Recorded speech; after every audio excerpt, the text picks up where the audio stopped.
Warahmatullahi wabarakatuh.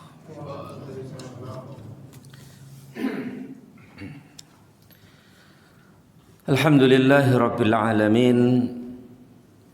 Wassalatu wassalamu ala rasulihil karim wa ala alihi wa sahbihi ajma'in.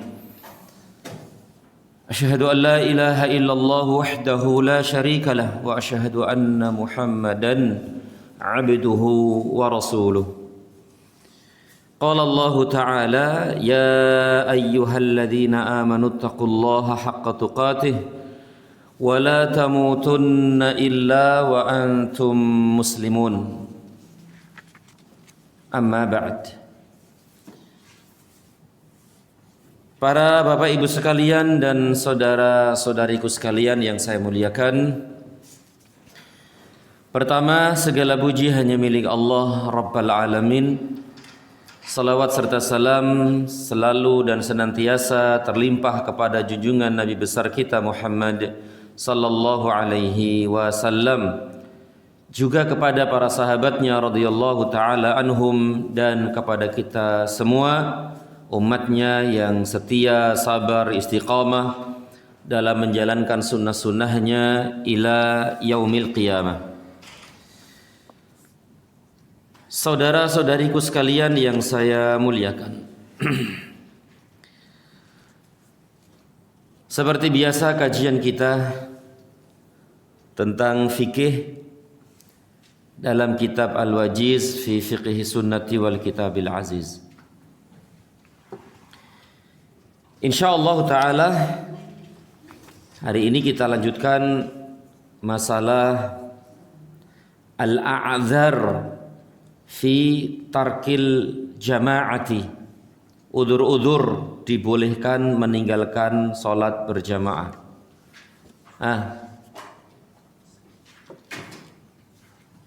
Atau belum itu? Sebelumnya sudah kita bahas bagaimana cara meluruskan shaf. Itu kan ya? Nah, cara meluruskan shaf. Kakinya seperti apa, pundaknya seperti apa, ditempelin, kan begitu.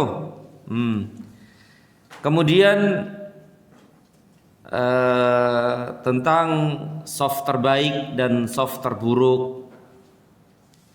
Bagi laki-laki shaf terbaik adalah yang paling depan dan yang paling buruk belakang. Bagi wanita yang paling baik belakang dan sebaliknya adalah depan. Ini sudah kita bahas. Kemudian juga keutamaan fadilatus sufufil uwal wa mayaminis sufuf. Keutamaan shaf pertama dan shaf bagian kanan ya. Kanan.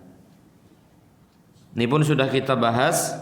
Sabda Nabi sallallahu alaihi wasallam, innallaha wa malaikatahu yusalluna 'alas sufufil uwal. Sesungguhnya Allah Subhanahu wa taala dan para malaikatnya bersolawat kepada orang-orang yang berada di shaf yang pertama. Bersolawat.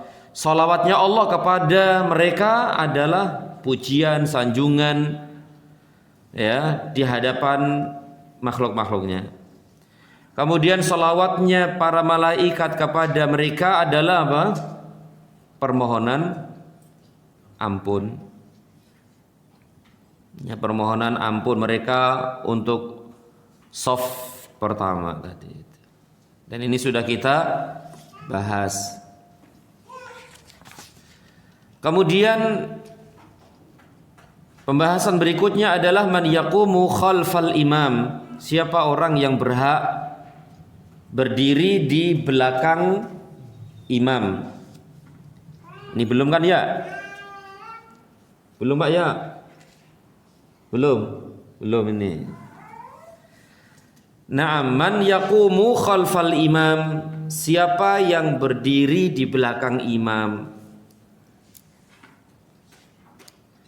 Yang berdiri di belakang imam adalah orang-orang yang sudah baligh, dewasa, kemudian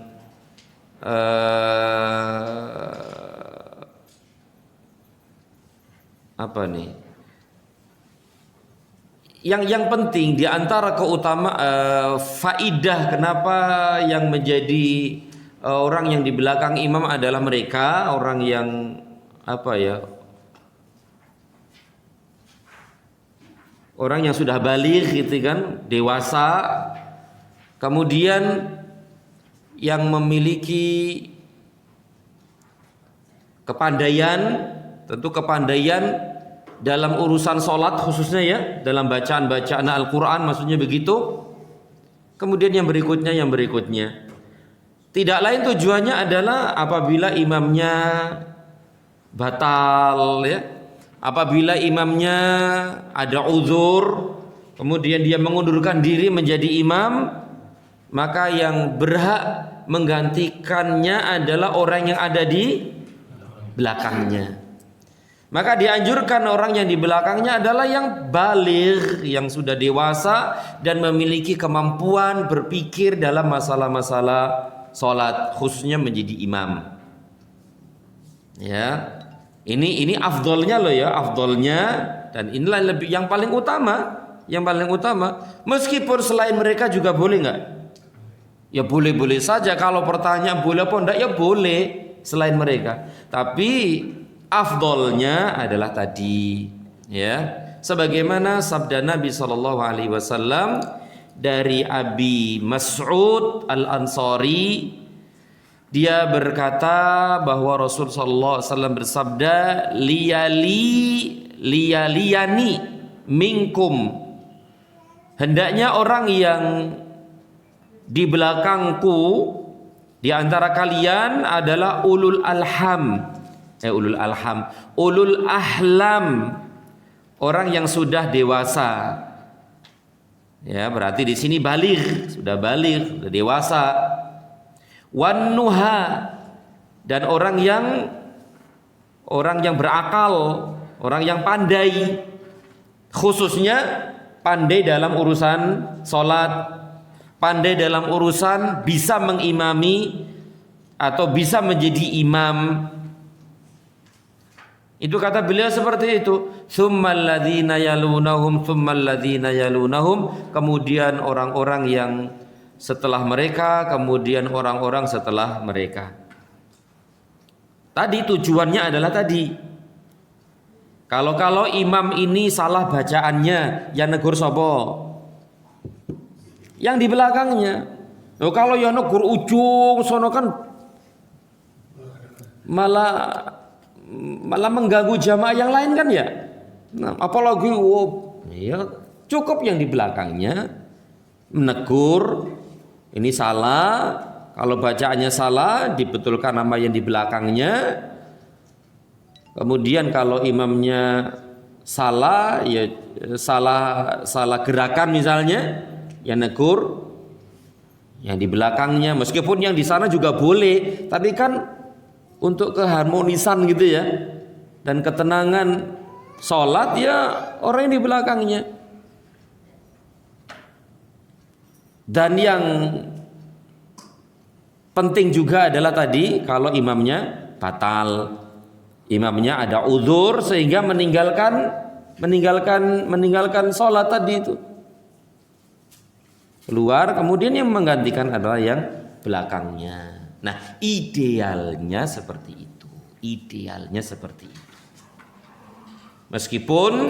Meskipun kita nih ya, para laki-laki berusaha untuk mencari shaf yang terdepan dan dekat dengan imam. Itu memang asalnya seperti itu, rebutan gitu loh, rebutan untuk dapat shaf yang terdepan dan terdekat dengan imam. Kalau tidak pas di belakang imam, berarti dulu sudah kita sampaikan di sebelah kanannya. Masya Allah, ini idealnya. Ya, wallahu a'lam. Tidak ada masalah sampai di sini ya. Nah. Kemudian yang berikutnya karahatus shaf bainas sawari.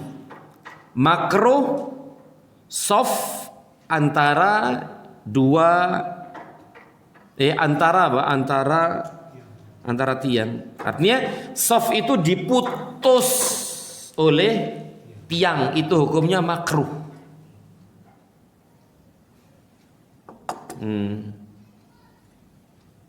Jadi shaf itu pada asalnya adalah lurus, tidak ada penghalang. Nah, ketika ada dihalangi di antara shaf itu tiang, maka memang salatnya tetap sah, jamaahnya tetap sah, semuanya menjadi sah, tapi hukumnya makruh, tidak disukai. Begitu ya. Kecuali kalau misalnya untuk sutroh, boleh ya. Nah, untuk atau tembok itu atau tiang itu dijadikan sutroh, maka itu tidak apa-apa. Dan dulu sudah kita bahas masalah sutroh ini. Tapi tadi lo soft, kemudian diputus oleh tiang, itu hukumnya makruh. Makanya kalau misalnya di masjid ada tiang di situ, solusinya gimana biar tidak masuk ke masalah ini? Ya di belakang tiang kan begitu, di belakang tiang. Berarti soft antara tiang tadi itu dikosongin. Kalau memang masih luas. Loh, kalau enggak luas ya ditempati enggak masalah insyaallah. Begitu ya. Sebagaimana disebutkan dari Muawiyah bin Qurrah, dari bapaknya, dia berkata, kunna nunha an nasuffa bainas sawari ala ahdi Rasulillah sallallahu alaihi wasallam wa nutradu anha tardan. Kami dilarang shaf antara tiang di zaman Rasul sallallahu alaihi wasallam. Jadi di zaman Rasul, Nabi sallallahu alaihi wasallam melarang kami membuat shaf yang di situ diputus dengan tiang. Wa nutradu anha tardan, dan kami menjauhkan tiang-tiang tersebut sejauh-jauhnya. Berarti kan dikosongin kan gitu, dikosongin shaf yang ada tiangnya tersebut. Meskipun sekali lagi salatnya tetap sah, jamaahnya juga tetap sah, tapi enggak bagus ya, enggak bagus. Dan ini tentu berlaku bagi laki-laki dan perempuan. Kemudian kata penulis hafizahullah, wa innama hadza fi haqqil jamaah. Ini semua berkaitan dengan jamaah. Ammal munfarid, sedangkan kalau itu salat sendiri, fala ba'sa bi salatihi bainal amudaini. Maka tidak mengapa kalau dia sholat sendiri, dia sholat antara dua tiang. Berarti di tengah-tengah tiang. Ini tiang. Sholat di sini nggak masalah. Kalau sholat sendiri, yang makruh tadi itu shaf jamaah. Idza takhadha sutratan, itu pun kalau dia memakai sutra. Berarti di antara tiang dia sholat di sini, kemudian dia memakai atau menggunakan sutra, misalnya dengan tasnya, atau dengan bangku, atau dengan kursi, atau dengan yang terpasang itu di masjid-masjid apa namanya, sutra kan ya. Maka itu tidak mengapa karena ini sendirian. Sebagaimana disebutkan dalam hadis Ibnu Umar ya radhiyallahu anhuma.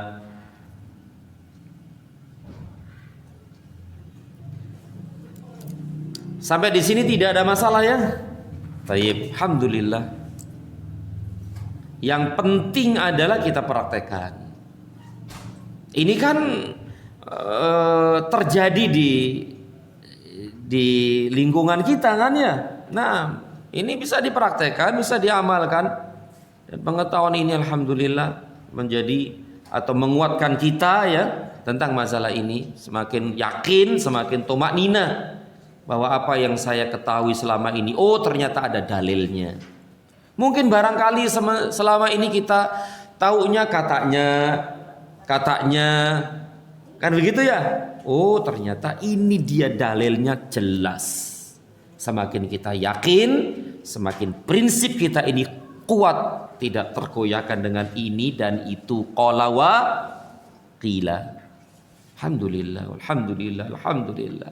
Nikmat ketika kita mengetahui ilmunya. Nikmat ibadah kita itu tenang, ibadah kita itu yakin dan semakin khusyuk insyaallah taala. Baik. Kita lanjutkan akhi fillah azani Allah wa iyyakum. Tentang masalah-masalah yang berkaitan dengan sholat berjamaah selesai. Alhamdulillah. Tentang sholat berjamaah, kaifiyah, cara dan seterusnya, adab-adab ke masjid, adab-adab masuk masjid, ketika di masjid seperti apa, safnya seperti apa, yang berhak menjadi imam siapa, yang di bawah belakang imam siapa. Alhamdulillah semuanya sudah selesai dan sudah dijelaskan. Ya tentu ada kekurangan ini itu pastilah ada ya. Baik, kita lanjutkan dengan udzur-udzur nih. Al-a'dzaru fi tarkil jamaati. Udzur-udzur meninggalkan jamaah. Artinya udzur-udzur yang diperbolehkan kita untuk tidak sholat berjamaah di masjid. Dulu sudah kita bahas panjang lebar tentang hukum sholat berjamaah bagi laki-laki ya. Kesimpulannya adalah hukum sholat berjamaah bagi laki-laki wajib. Wajib, hukumnya wajib sholat berjamaah bagi laki-laki. Sedangkan perempuan tidak wajib. Bahkan yang paling utama adalah di rumahnya. Tapi kalau dia ingin ke masjid, monggo dan silakan. Para suami atau wali-walinya tidak boleh melarangnya. Dan dia akan mendapatkan pahala sebagaimana laki-laki mendapatkan pahala ketika ke masjid. Sama. Tetapi jelas di rumah afdal, lebih banyak, lebih besar pahalanya daripada dia datang ke masjid. Dan kalau ke masjid pun harus memperhatikan adab-adabnya, bagaimana pakaiannya, bagaimana ini dan itu. Sudah kita bahas sebelumnya. Jadi akhi fillah, pada asalnya salat berjamaah bagi laki-laki adalah wajib. Harus. Kalau tidak berarti melanggar kewajiban. Meninggalkan kewajiban. Nah di situ ada kondisi-kondisi tertentu yang boleh kita enggak jamaah, gitu loh. Kondisi-kondisi tertentu yang boleh kita tidak datang ke masjid. Tapi seandainya kita paksakan diri untuk datang ke masjid, boleh enggak? Boleh, ya. Berarti ini pada asalnya monggo, udzur itu udzur, tidak apa-apa, enggak sholat di masjid enggak apa-apa. Karena ada udzur syar'inya.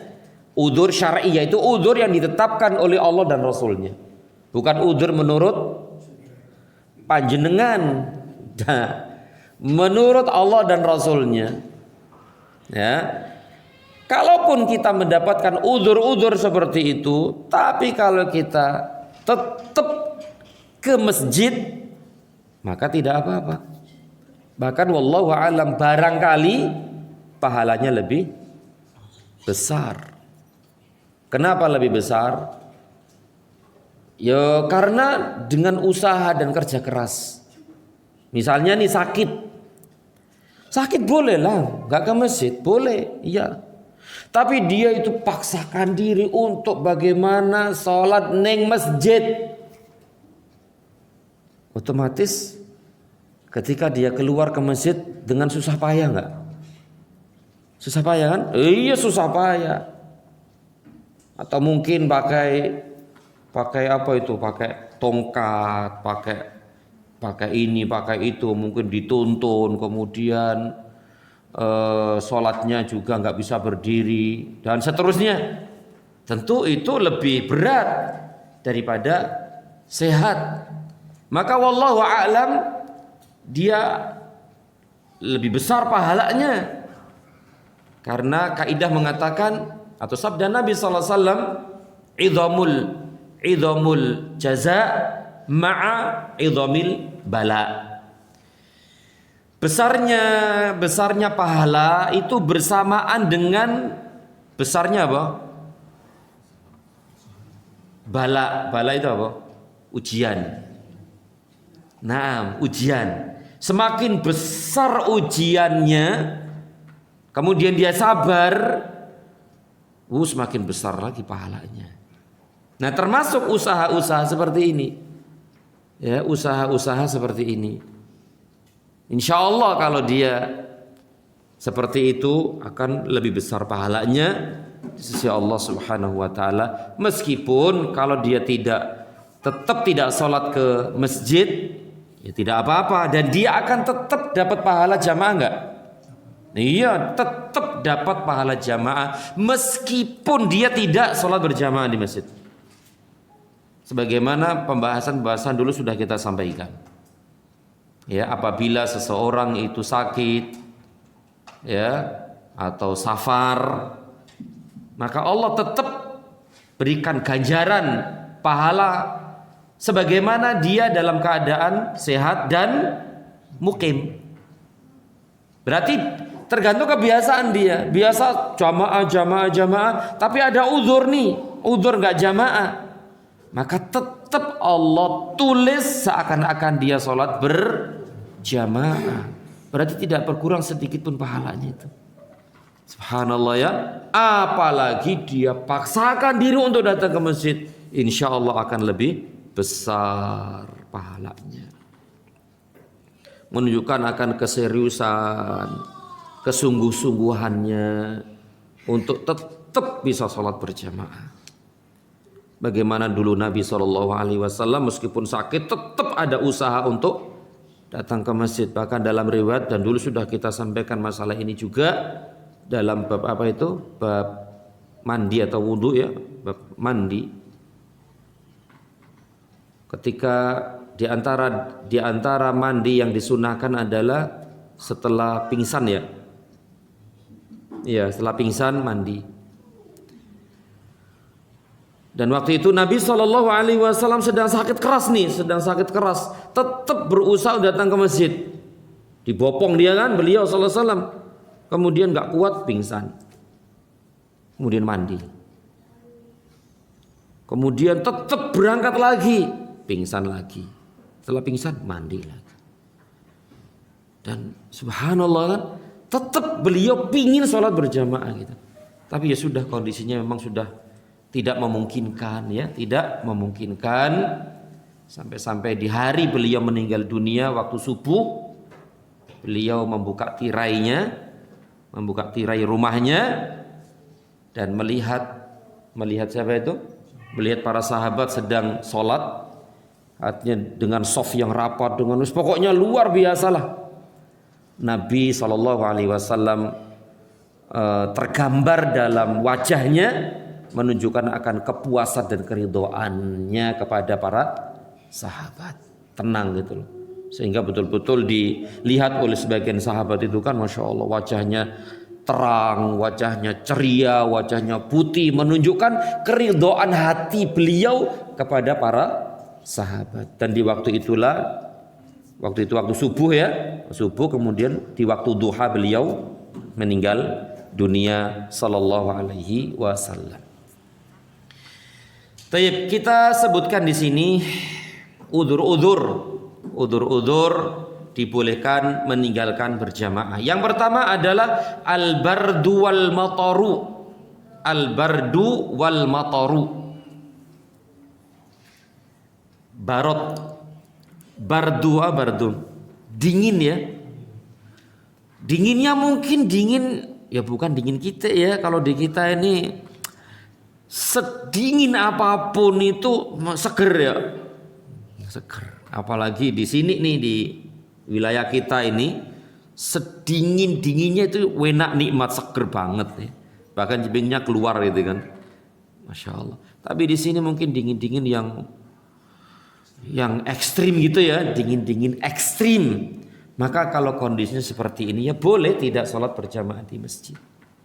Misalnya di negeri-negeri yang jauh di sana kan ya Pak ya, Masya Allah dingin banget sampai bibir ini pecah-pecah ya, apalagi daerah-daerah salju itu kan dingin banget. Maka boleh sholat di rumah, boleh. Tapi kalau dia paksakan diri untuk tetap sholat gimana?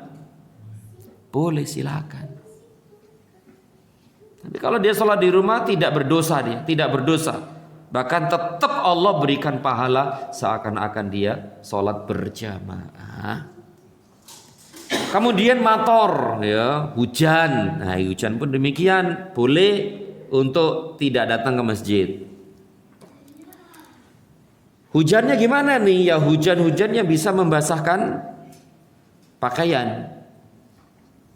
Ya, yang ya kalau di kita ya sampai banjir, ngoyor gitu kan. Apa ngoyor itu ya? Sampai sedengkul kan. Hujan, air meluap. Nah, ini termasuk udzur juga. Bahkan sebagian ulama berpendapat hanya sekedar misalnya dari rumah ke masjid itu membuat baju basah itu sudah menjadi udzur. Masya Allah ya, udzur. Tapi kalau kita tetap naik masjid ya monggo silahkan, apalagi sekarang ada payung, naik mobil, ya kan, mudah, gampang, maka tidak apa-apa. Tapi kalau dia tetap di rumah ya nggak masalah, tidak berdosa, dan insya Allah berikan pahala jamaah.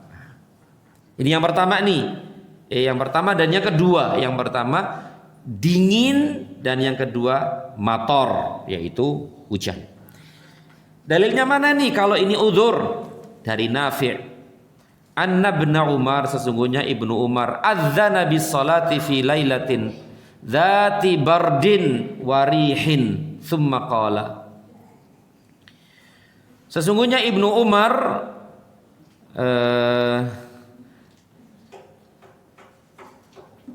ketika dikumandangkan azan untuk salat, ketika dikumandangkan azan untuk sholat fi lailatin dzati bardin, di malam yang sangat dingin, warihin, dan angin kencang. Tsumma qala, maka dia berkata radhiyallahu anhuma, ala sallu fir rihal, ketahuilah sholatlah kalian di rumah-rumah. Ibnu Umar mengatakan demikian. Tsumma qala, kemudian dia berkata, inna Rasulullah sallallahu alaihi wasallam kana ya'muru al-mu'adzina idza kanat lailatun dzatu bardin wa matarin yaqul ala sallu fir rihal. Masya Allah ya. Jadi Ibnu Umar anaknya siapa? Anaknya Umar. Ketika dikumandangkan azan dalam kondisi seperti tadi itu, hujan, angin, dingin, beliau berkata, udahlah sholat di rumah-rumah kalian sajalah, nggak usah ke masjid, nggak apa-apa. Nah, ucapan beliau ternyata beliau sandarkan kepada sabda Nabi SAW. Masya Allah ya, beliau berfatwa dengan ilmu, ya, dengan ilmu. Dia bercerita, sesungguhnya Rasulullah Sallallahu Alaihi Wasallam menyuruh kami, menyuruh para muadzin apabila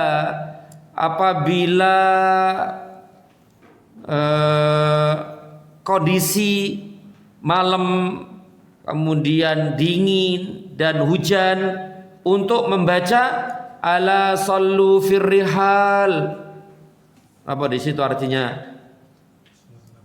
Nah, ketahuilah sholatlah kalian di rumah-rumah kalian. Muadzin disuruh Nabi untuk mengucapkan ini, ya. Dan pernah ya kita dengar lafaz-lafaz seperti ini dulu waktu kapan itu? Awal-awal pandemi ya. Kan sebagian masjid kan mengumandangkan ini enggak? Iya. Sallu fi buyutikum. Semakna kan? Semakna. Sallu fi buyutikum. Salatlah kalian di rumah-rumah kalian. Sama dengan ini. Ketika kondisinya seperti ini, dingin, angin, hujan, plus banjir, ngoyor tadi itu. Dengan mengatakan Allah sallu fi firrihal. Salat di rumah-rumah, salat di rumah berarti kan sama. Sallu fi buyutikum. Nah, ini menunjukkan bahwasanya uzur ini ada uzur syar'i ini. Boleh untuk tidak salat di masjid, di rumah tidak apa-apa. Insyaallah ya. Ala sallu firrihal. Ala sallu firrihal. Salatlah di rumah-rumah kalian. Salat di rumah-rumah kalian.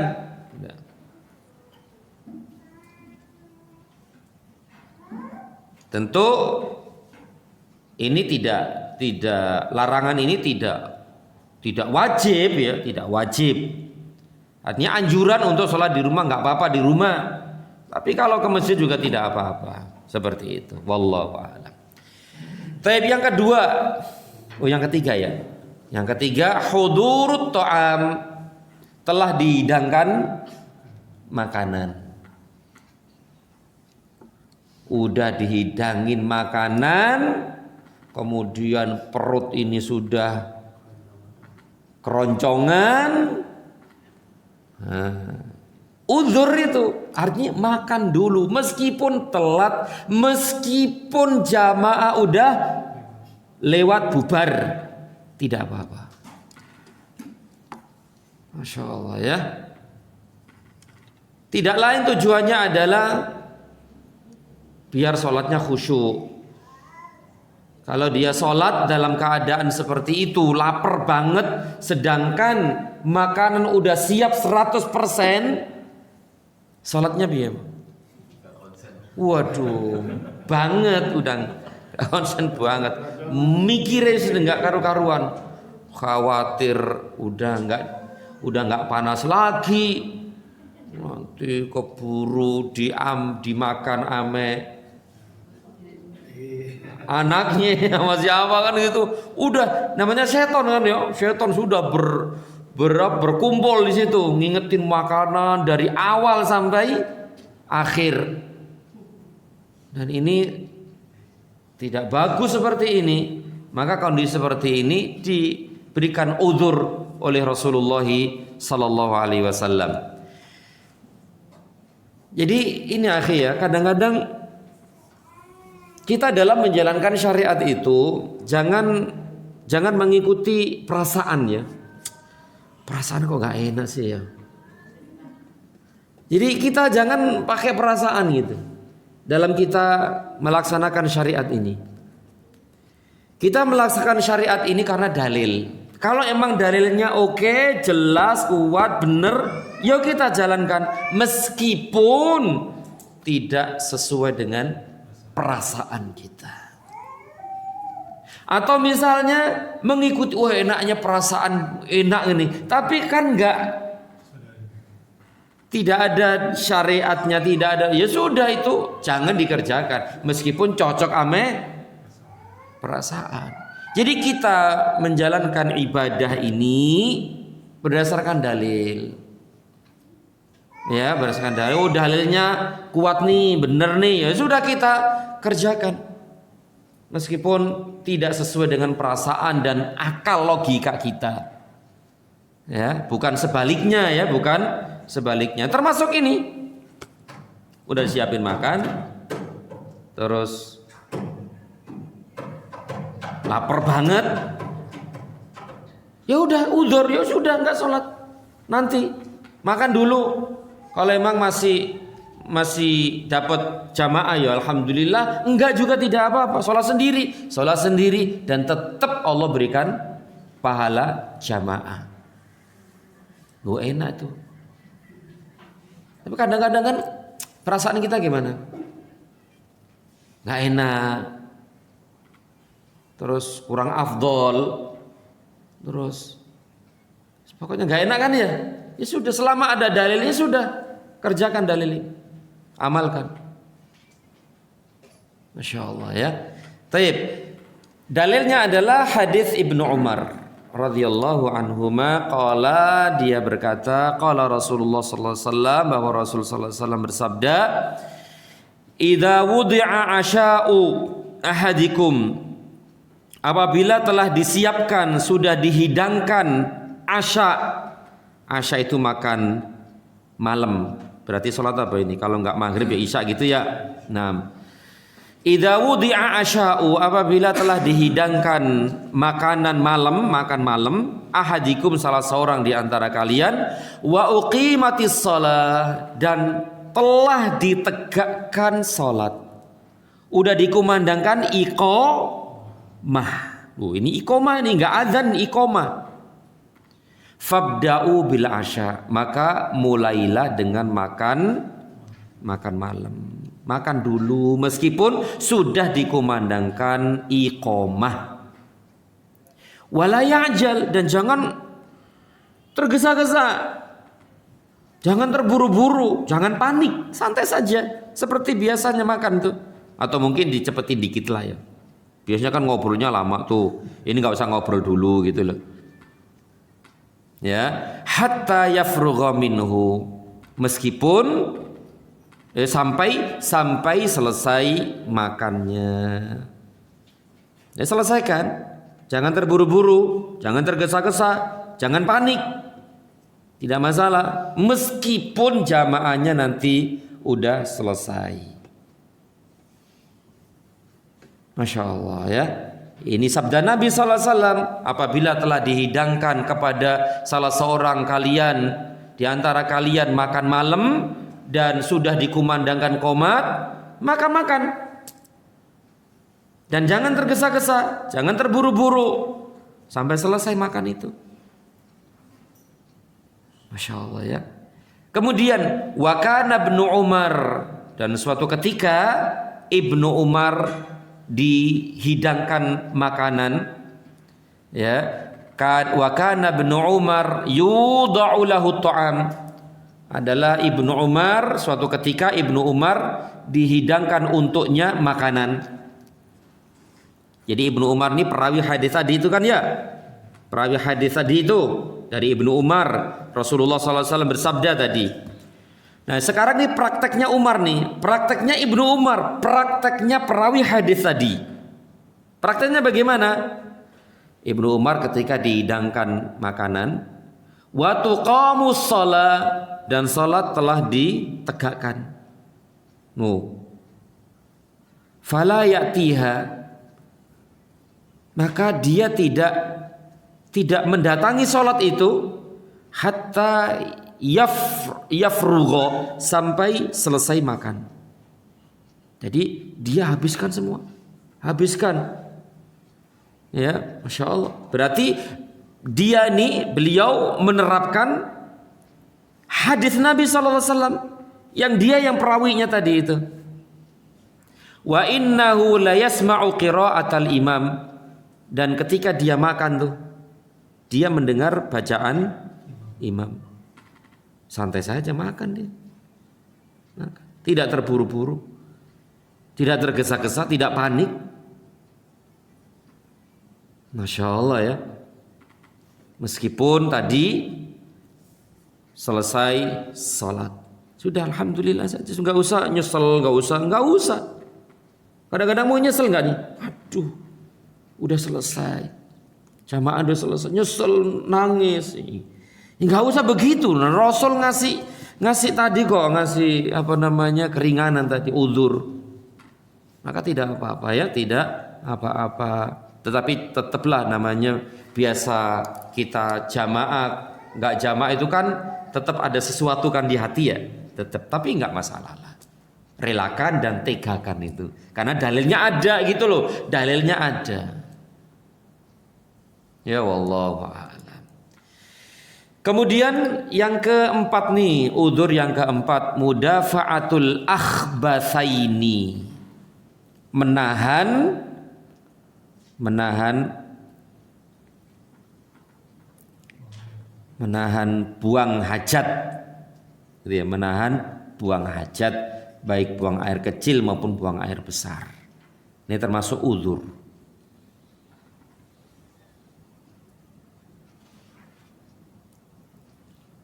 Berarti ya tuntaskan gitu loh, tuntaskan, jangan buru-buru, jangan belum selesai udah dipaksakan untuk selesai, ya enggak.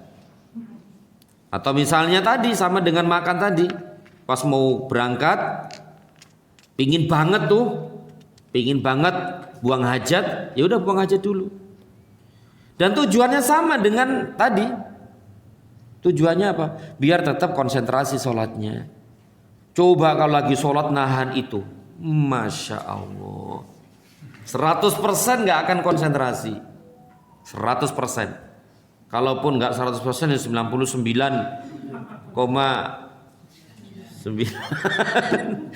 gak konsentrasi sama sekali sudah. Masya Allah ya. Inilah bagaimana kita itu menghadap Allah dalam keadaan tenang, dalam keadaan lapang, dalam keadaan khusyuk, dalam keadaan enggak urusan-urusan dunia, sudah enggak ada urusan-urusan dunia gitu loh. Ya, Masya Allah. Hadisnya adalah hadis Aisyah. Dia berkata, sami'tu Rasulullah sallallahu alaihi wasallam, aku pernah mendengar Rasul sallallahu alaihi wasallam bersabda, la salata, tidak ada salat. Tidak ada salat di sini, salatnya batal atau bagaimana? Enggak, artinya tidak sempurna salatnya. Ya kalau kan menahan buang air itu kan enggak batalin salat kan ya? Dan dulu sudah kita bahas tentang pembatal-pembatal salat dan tidak disebutkan menahan buang-buang ini, tetapi jelas mengurangi kekhusyuan, tidak sempurna. La sholata, tidak ada padanya sholat, artinya tidak sempurna sholatnya. Ya jelas gak sempurna lah, mikirnya gak karu-karuan kan. Nah mikirnya mungkin bacaannya juga salah, mungkin gerakannya juga salah, mungkin bacaannya harusnya ini baca itu, akhirnya akan bisa saja membatalkan sholatnya. Ya saking kebeleknya misalnya, nggak baca ini, nggak baca itu, meninggalkan wajib ini, meninggalkan rukun ini, karena nggak konsentrasi banget. Ya, taib. Jadi Nabi SAW bersabda, la sholata, tidak ada sholat, artinya tidak sempurna sholat. Bihadrati to'amin, ketika hidangan sudah disiapkan, sedangkan perut sudah nggak karu-karuan. Tapi kalau masih kenyang, Mbak, masih kenyang dan udah disiapin, ya sholat aja lah, ngapain lah, udah kenyang kok. Jadi ilahnya di sini, alasannya adalah tadi itu, konsentrasi. Nah, udah kenyang ya nanti aja. Dan ini pun buang-buang air pun demikian. Kalau hanya sekedar apa ya, anyang-anyangan atau pingin enggak iya gitu kan suka gitu kan ya sudah sholat aja jamaah. Ini ya betul-betul apa ya, banget gitu loh, banget, maka nggak apa-apa, meskipun sampai selesai jamaahnya tetap nggak apa-apa. Dia kan lama begitu kan, lama banget kan di kamar mandi itu WC sampai selesai jamaahnya, ya nggak masalah juga, nggak masalah. Dan itu termasuk udzur, dan sekali lagi tadi tetap dia diganjar sholat berjamaah. Ini yang pertama. Jadi tidak ada sholat, tidak sempurna sholatnya ketika telah dihidangkan makanan. Wala huwa yudafiul akhbathaini, dan tidak sempurna juga, tidak ada sholat baginya, tidak ada sholat bagi orang yang menahan dua yang buruk itu khabith kan, Dua yang buruk berarti buang air atau buang air ya, maksudnya buang air. Berarti tidak sempurna orang yang sholat sedangkan dia menahan dua yang buruk tadi itu, yaitu buang angin.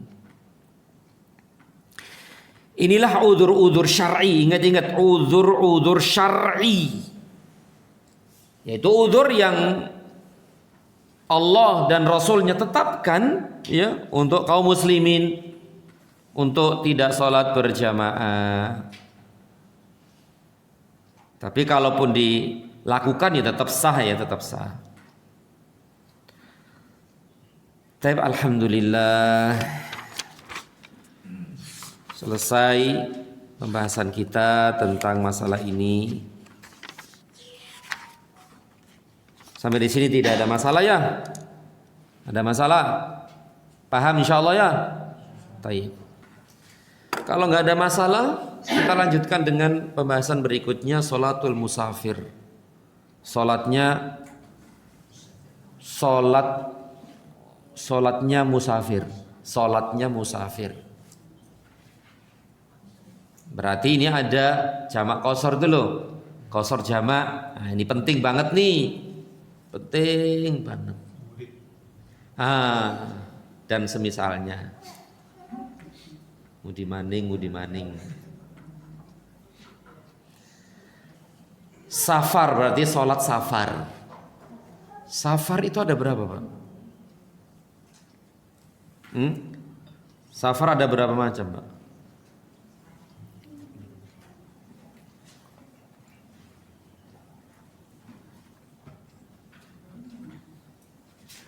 Safar ada 3 ya. Safar itu ada 3 dijelaskan oleh para ulama.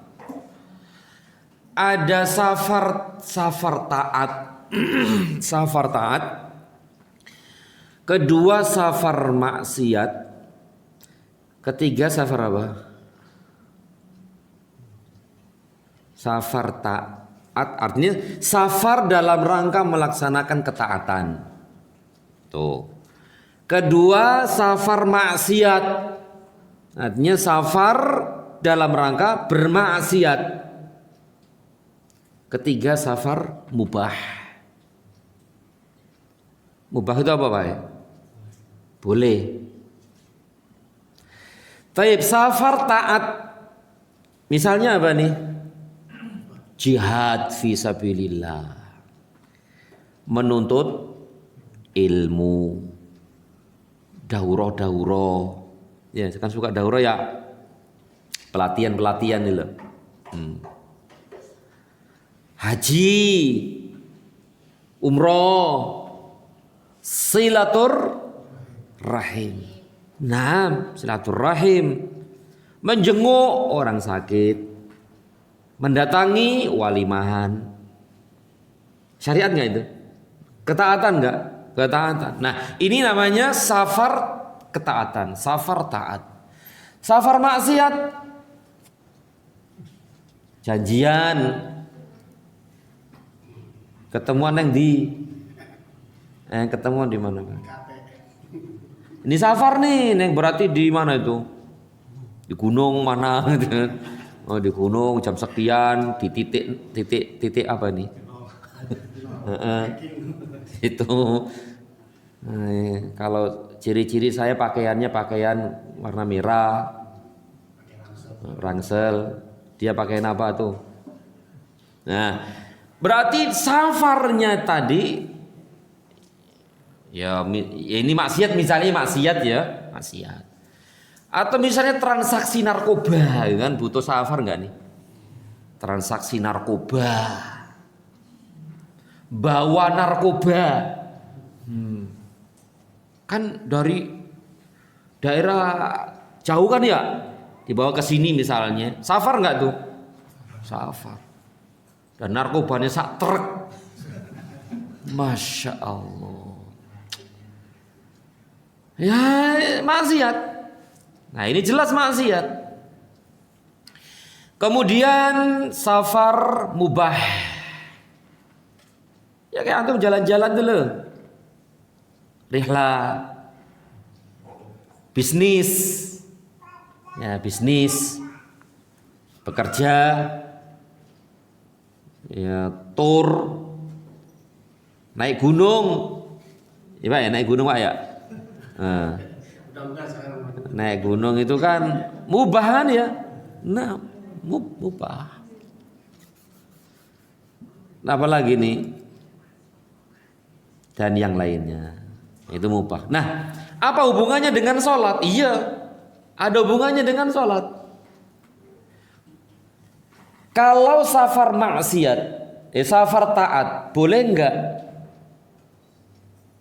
melakukan qashar atau jamak? Nah, nih kan gitu, boleh enggak nih safar taat qashar, mengqashar sholat? Karena akan kita bahas masalah qashar ini. Boleh enggak? Tidak hanya boleh, bahkan sebagian ulama mengatakan wajib. Sebagian ulama mengatakan wajib. Ada yang mengatakan sunnah, sunnah muakkadah. Berarti sunnah berarti afdol gitu loh, afdol.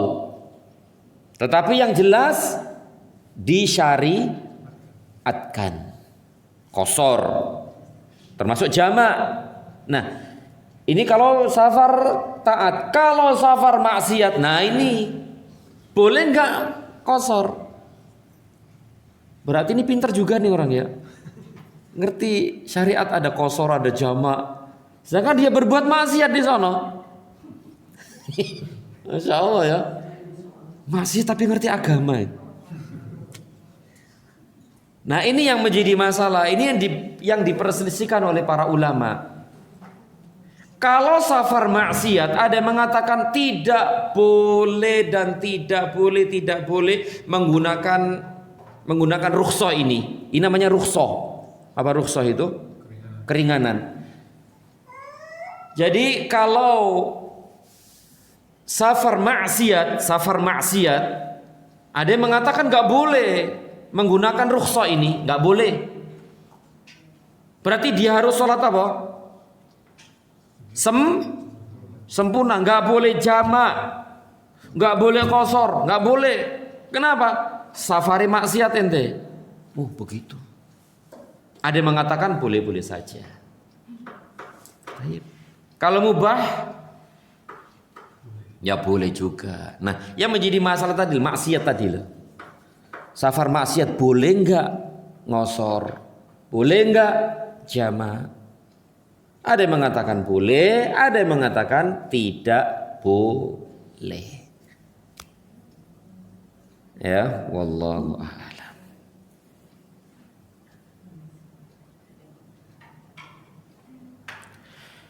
Untuk masalah ini, karena ini cukup panjang dan saya kira butuh waktu utuh pembahasan ini, qashar, jamak, qashar.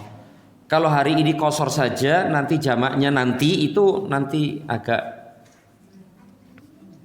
gimana gitu, kayaknya nggak pas neng ati gitu. Tapi enaknya kan di ati kan pas gitu, enak. Maka insya Allah pembahasan ini akan kita bahas pada pertemuan yang akan datang insya Allah taala. Tapi saya kira mohon maaf untuk hari ini sedikit agak cepat, tidak seperti biasanya karena ada sesuatu ya, ada sesuatu. enggak, sabar, enggak. Ada sesuatu.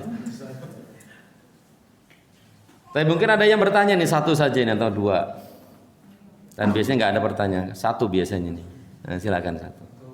Misalkan kita tinggalin sholat karena makanan udah siap, terus makan udah selesai, itu lebih baik kita tetap ke masjid atau sholat sendiri gitu? Nah, wallahu a'lam, dalam masalah ini ahsan ke masjid. Apalagi kita tidak tahu udah selesai atau belum. Kan kadang-kadang kan nggak terdengarkan suara imam kan, rumah kita agak jauh sono misalnya, kan nggak dengar, kita nggak tahu ini udah selesai atau belum. Maka ahsan lebih baik tetap ke masjid. Kecuali kalau memang sudah tahu yakin udah bubaran banget, ya udah di rumah saja tidak apa-apa. dan itu sudah diganjar jamaah. Nah, apalagi dulu sudah kita bahas, meskipun jamaah udah selesai, tetap kita datang ke masjid, tetap diganjar jamaah, tidak mengurangi pahala sedikit pun. Wallahu a'lam bishawab. Allah Maha Rahman, ya Allah, Allah Maha luas banget rahmat Allah, luas banget karunia Allah Subhanahu wa taala. Ya, tidak akan pernah habis rahmat Allah diberikan kepada seluruh manusia, khususnya kaum muslimin. Tapi kalau tidak ada yang bertanya, kita cukupkan sampai di sini, dan semoga Allah Subhanahu wa taala menyampaikan usia dan umur kita kepada Ramadan tahun ini, dan semoga Allah Subhanahu wa taala memberikan kepada kita semua keteguhan, hidayah, taufik, kekuatan dan kemudahan untuk banyak beramal salih di bulan yang penuh dengan barokah tersebut. Amin ya rabbal alamin. Wa sallallahu ala Muhammad wa ala alihi wa sahbihi wa sallam. Subhanakallahumma wa bihamdika asyhadu an la ilaha illa anta astaghfiruka wa atubu ilaik. Wassalamu alaikum warahmatullahi wabarakatuh.